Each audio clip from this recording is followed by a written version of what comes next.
So going in,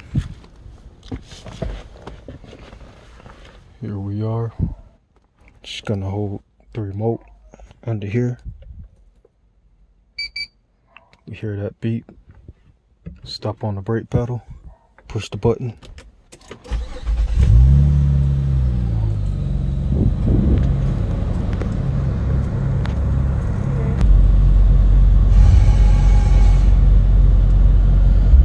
And there it is. That's all there is to it.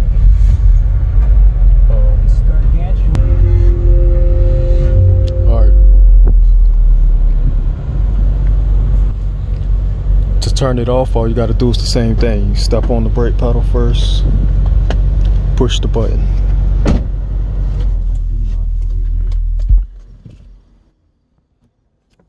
And that's all there is to it.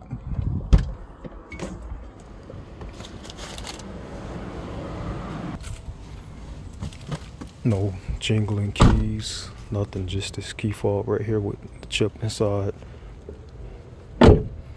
This is my factory Acura key fob, the chip inside, and that's it.